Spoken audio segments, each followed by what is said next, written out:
Bom dia, são 9 horas e 3 minutos, estamos iniciando o programa Insight.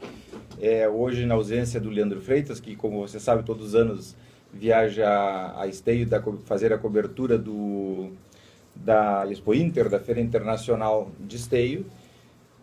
E nós fazemos o programa, então, com a doutora Alice, como nós havíamos anunciado a semana passada, fazemos o programa hoje com a doutora Alice Baini, que é psicanalista, e vamos durante 1h30 falarmos. Bom dia, doutora Alice. Bom dia aos ouvintes. Vamos falar, doutora, sobre psicanálise, sobretudo psicanálise de família. Vamos fazer um programa hoje dedicado aos ouvintes, dedicado às pessoas de casa, dedicado às pessoas que normalmente nos fazem perguntas, questões mais profundas ou mais complexas sobre o tema das relações de casais, da família, das relações complexas que vão se dando no ambiente da casa. Mas, fundamentalmente, eu gostaria de iniciar da seguinte forma. As pessoas têm o hábito de criticarem ou de examinarem e de falarem na vida adulta e julgarem o adulto como se a vida tivesse iniciado há pouco tempo atrás. No entanto, esses adultos um dia foram crianças. E essas crianças interagiram, tiveram pais, tiveram famílias, houve a concepção, a gravidez, a infância, a adolescência, até que um dia se tornarem adultos. Para que eles cheguem na vida adulta com tantas, às vezes, deformações, é preciso que algo tenha acontecido ao longo dessa história e que os pais não tenham sido capazes, seja por falta de cultura, informação, ignorância, pelos mais diferentes motivos, não tiveram, de alguma forma, a habilidade ou a capacidade de, pedagogicamente, ir ajudando seus filhos, formando eles, corrigindo de forma adequada, botando limites, incentivando, tendo orgulho, amando, corrigindo as coisas que eram necessárias para que eles chegassem à vida adulta de uma forma relativamente saudável.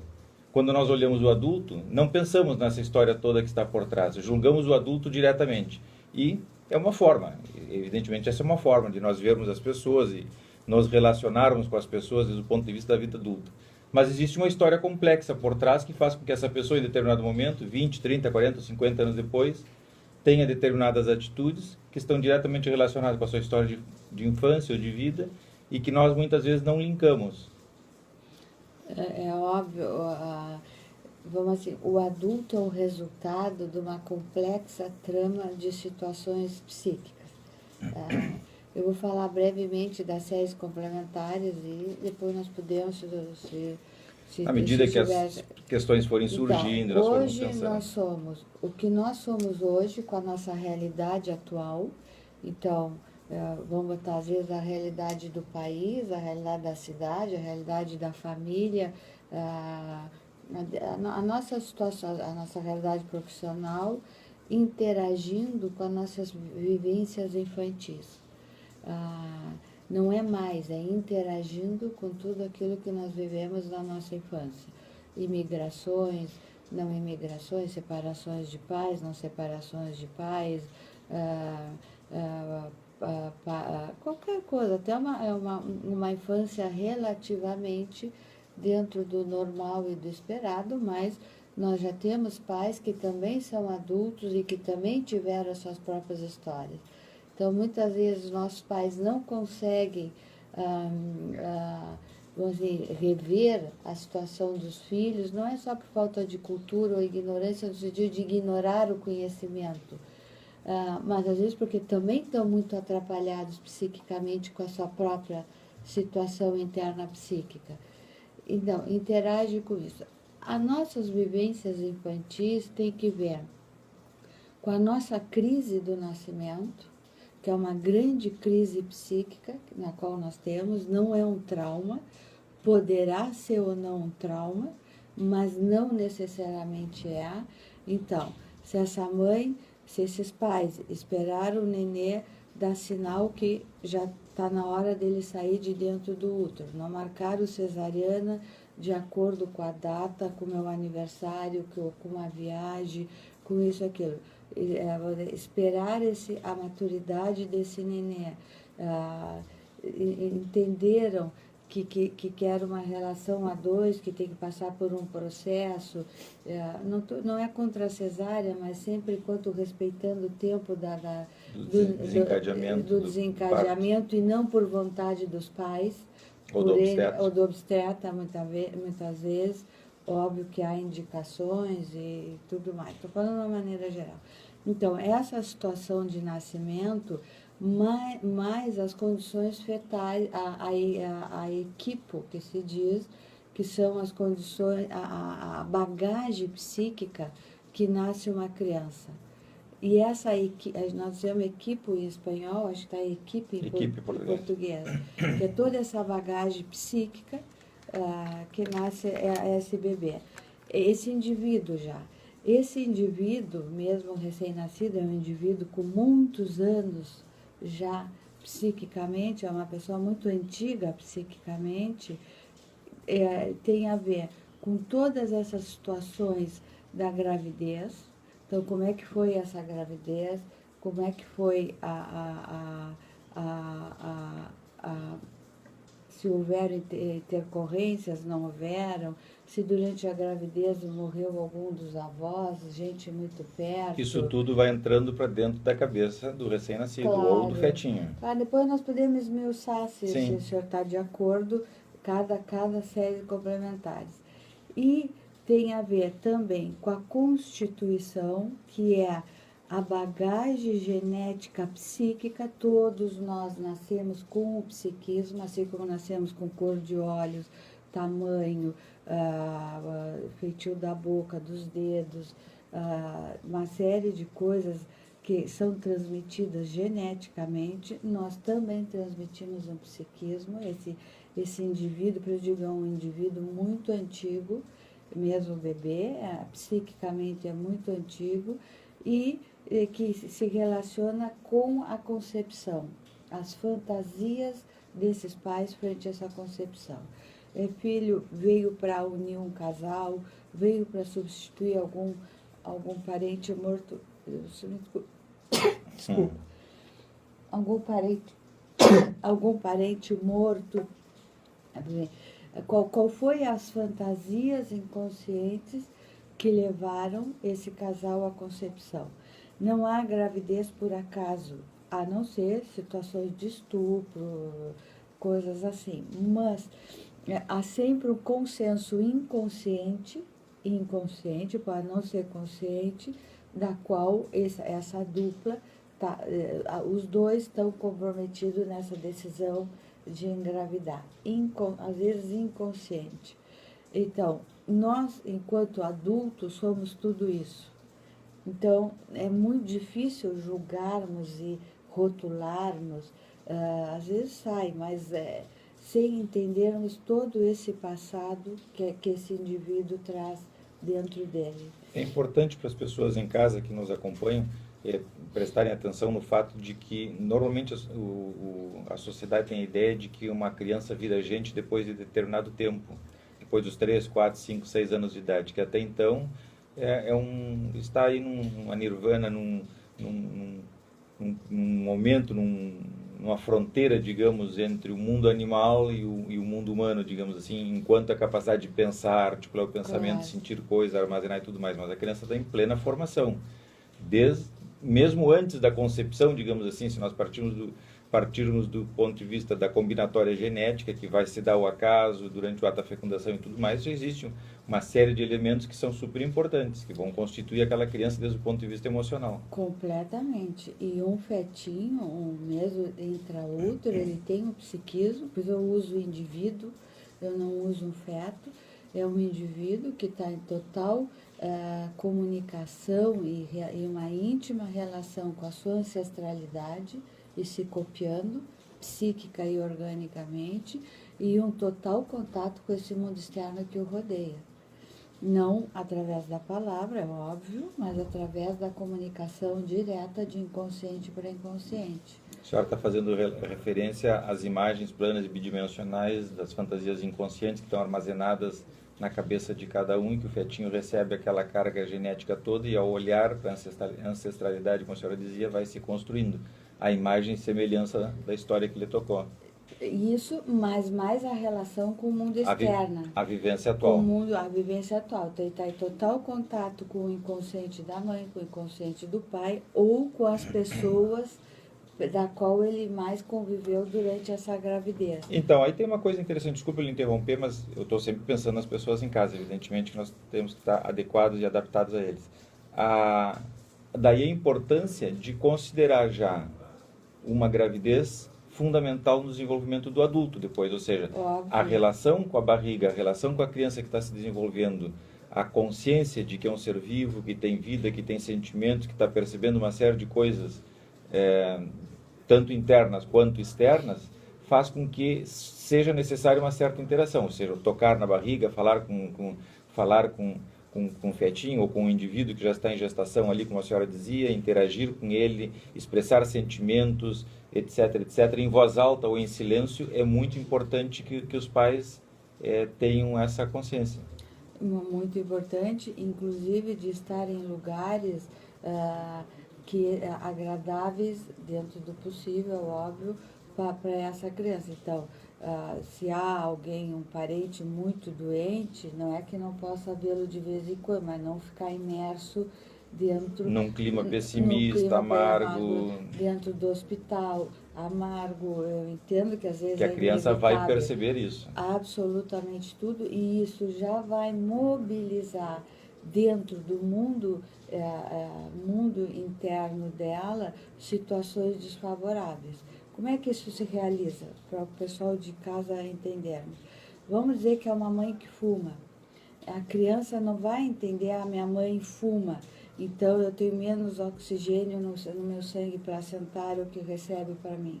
Não, isso vai mobilizar alguma imagem ancestral, bidimensional, eu vou brincar, claro, por exemplo, de uma mulher, mãe que afoga uma criança, asfixia uma criança.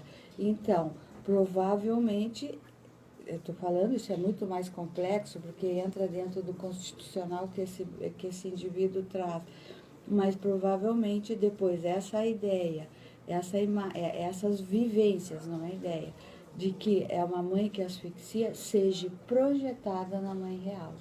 E por aí é uma excelente mãe, tal coisa, mas já vem com toda esse problema fetal que fica jogado na vida real já temos dessa mãe. Uma interação que claro. É silenciosa, que nenhum nem outro teve consciência em determinado momento, ou de repente o fetinho ou a criança que está em desenvolvimento pôde viver isso mais intensamente, mas à sua maneira, com seu psiquismo rudimentar, sem os elementos todos que nós temos na vida adulta para julgar o que é externo, quem é quem, o que é verdade, o que não é verdade. Ele não consegue, só vai conseguir essa realidade exata de que é externo e interno muito pós-natal, muito mais madurinho, depois perto de 1 ano, 6 meses, 1 ano, ele começa cada vez mais ter noções do que é interno e que é externo. Até isso vai se desenvolvendo até chegarmos ao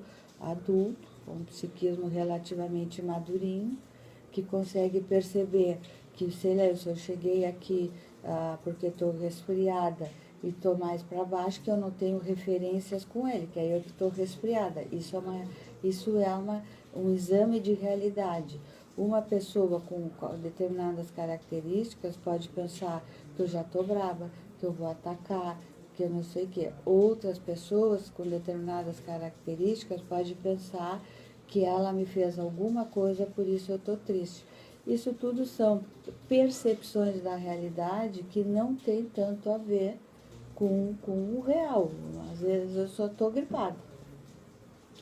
Quer dizer que, para os pais, os cuidados durante a gravidez são essenciais, porque vai produzir uma série de alterações através da combinatória entre os cuidados afetivos e físicos, naturalmente, e aquilo que o fetinho ou que o embriãozinho traz da genética. É bem isso. E é importante porque esse fetinho, eu digo, esse indivíduo, emite sinais. Por exemplo, quando o bebê está muito desconfortável num ambiente, ele começa às vezes a se mexer muito. Sim. Se mexer. Saiu-se desse ambiente e ele para de se mexer, o fetinho. Então, essa escuta essa percepção de que ele está incomodado no ambiente é importante, independente que às vezes é um ambiente familiar, que aparentemente não tem nada complicado, mas ele percebeu situações, né, que não para passam ele pela palavra. passam porque isso eu digo de inconsciente para inconsciente, que para ele aquilo já não está bem, está mobilizando coisas que ele está se angustiando mesmo intraútero. Então todas essas percepções, eu digo essa escuta psíquica, não é bem uma escuta, não é uma descodificação, já começam essa relação desde do período fetal. Talvez tenha uma palavra que resuma um pouco isso, que é a conexão. A conexão afetiva que os pais têm entre si e com o neném que está se formando. Ou seja, se os pais estão ligados, conectados, atentos, pensando, se um considera o outro importante, aquela gestação é produto dessa importância, para dizer de uma forma simples, esse clima afetivo vai entrando para dentro da criança e vai fazer parte do mundo interno dele, priorizando coisas boas ou coisas ruins, para dizermos de uma forma genérica. Já esse priorizar bons ou ruins já tem a ver com esse psiquismo herdado desse indivíduo, desse bebê. Porque às vezes tem bebês que nascem, indivíduos que nascem em condições extremamente adversas e mal ou bem, claro, isso sempre deixa... Conseguem superar. Isso sempre deixa sequelas, mas mal ou bem conseguem superar e ir adiante. Nós estamos falando de um psiquismo herdado, consolidado, forte, que é capaz de tolerar as mais diversas diversidades. E tem indivíduos que nascem desde do seu psiquismo herdado, que qualquer vento, brisa, ele tem a sensação e faz um estrago que nem um vendaval em um tufão. Então, isso também nós temos que entendermos num indivíduo adulto. Quer dizer, discriminarmos. A forma que nós temos de conseguir interferir, digamos assim, na vida interna psíquica dos nossos filhos é através dessa consciência. Se os pais têm a consciência que aquilo que eles fizerem ou não fizerem vai entrar e vai mobilizar dentro dos filhos coisas boas ou ruins, prioritariamente, inclusive do mundo herdado, digamos assim, falando desde o ponto de vista psicológico, fantasias inconscientes, situações traumáticas, conflitos herdados, modalidades de funcionar, modalidades familiares e mandatos familiares. Bom, humano e pré-humano. Humano e pré-humano. A forma que nós temos de atuar, de trabalhar nesse sentido, no dia a dia, no cotidiano, tentando corrigir alguma que outra falha que tenha vindo, digamos assim, e certamente vem muitas, é através da consciência dessa atitude. Isso aqui que eu acho que os pais têm que terem também, que eu vejo que é uma das maiores dificuldades dos pais, é entender que aquele indivíduo que nasce assim, de dentro de nós, ou que tem mesmo a nossa carga genética e seja fruto de uma união entre um casal, é um indivíduo completamente discriminado de nós e diferente de nós, com necessidades diferentes, com maneiras de funcionar muitas vezes diferentes, com visões de mundo diferentes, porque eu vejo que os pais têm muitas vezes o costume de querer impor o seu estilo, o seu modo, que é de prioridade, o que eles gostam nos seus filhos, e exigir deles as mesmas, assim, o mesmo modo funcionantes do que. Então, se gostam de ler, o filho tem que ler, porque isso é o melhor que tem na vida. Ou se gostam de futebol, o filho tem que jogar futebol e jogos de futebol, porque isso é o que ele gosta na vida. E não tem nada a ver.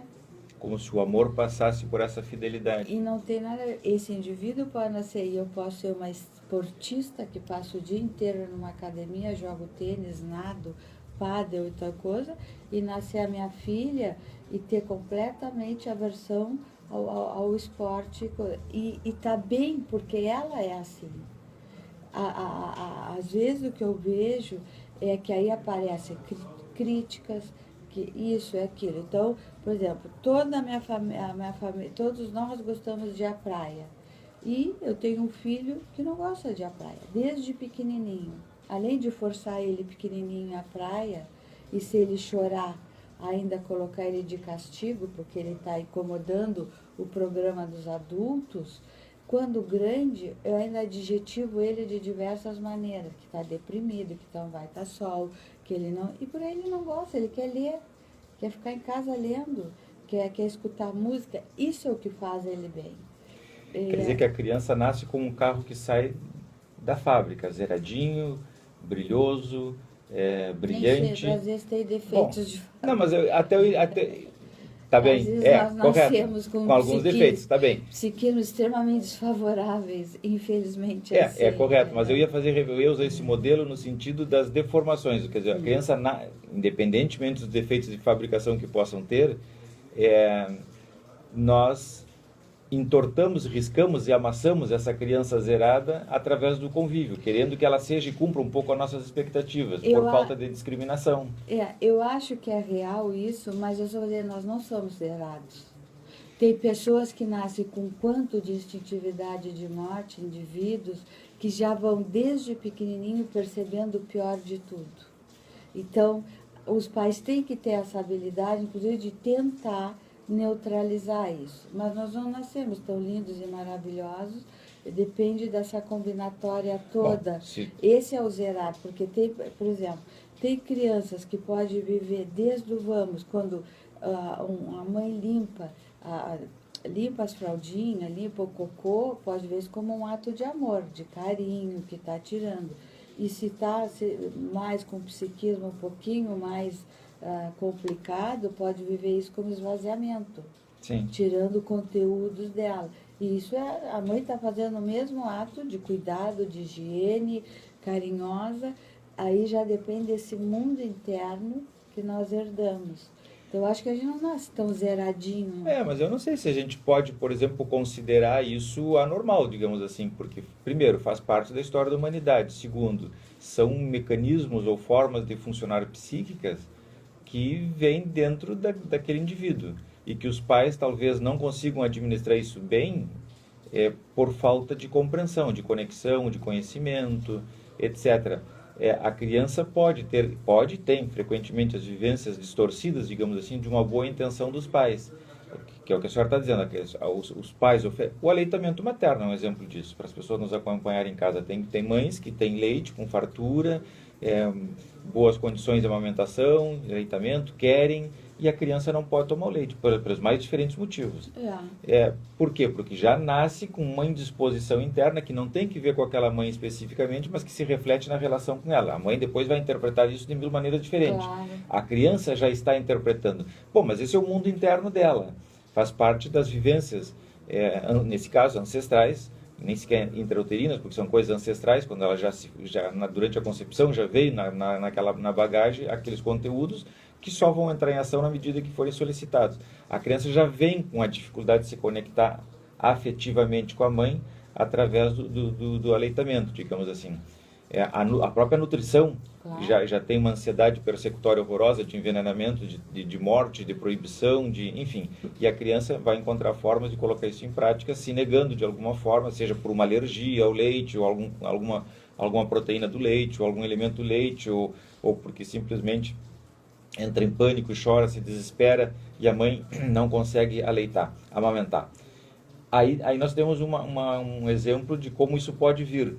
Bom, mas essa criança tem esse conteúdo, digamos assim. Como é que a mãe lida com isso se não tem a percepção? Se ela não tem a percepção, seguramente ela vai se atrapalhar, ela vai malinterpretar, ela vai se melancolizar, ela vai achar que uma mamãe, que o leite dela é defeituoso, que não tem nutrientes, que tem um mau gosto, um mau cheiro, qualquer coisa ela vai inventar na cabeça dela para poder, logicamente, desde o ponto de vista da racionalidade, encontrar uma forma de entender por que o filho ou a filha não pode tomar dela aquilo que ela tem de melhor para oferecer. No caso de um recém-nascido, o aleitamento materno, os cuidados, o restabelecimento do vínculo através do aleitamento e assim por diante.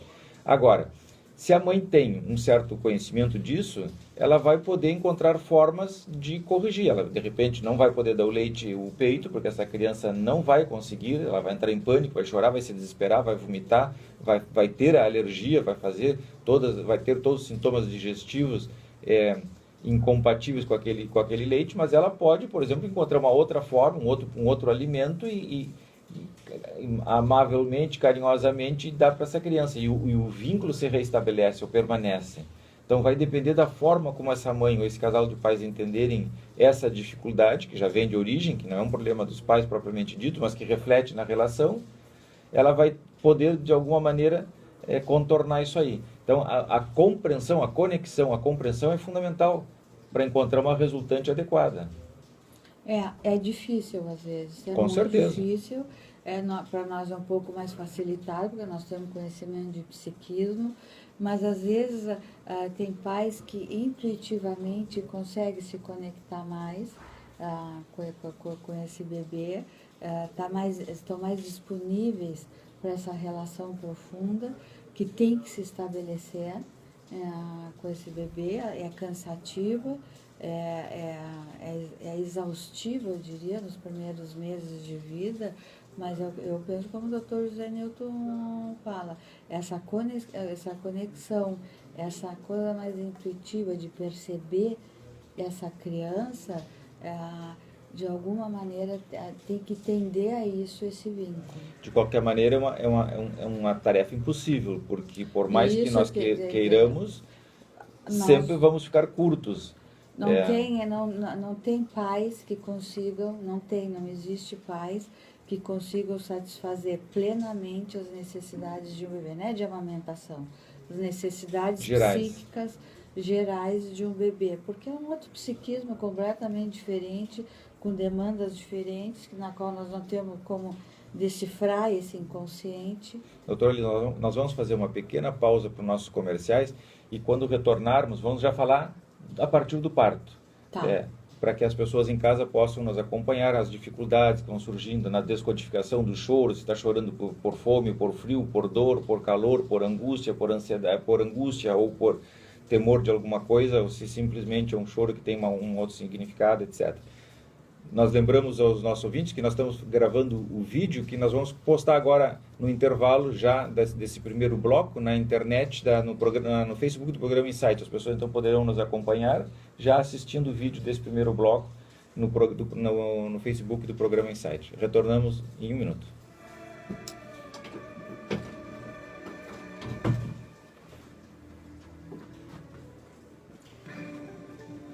Teve jogo ou viu na Pelotense?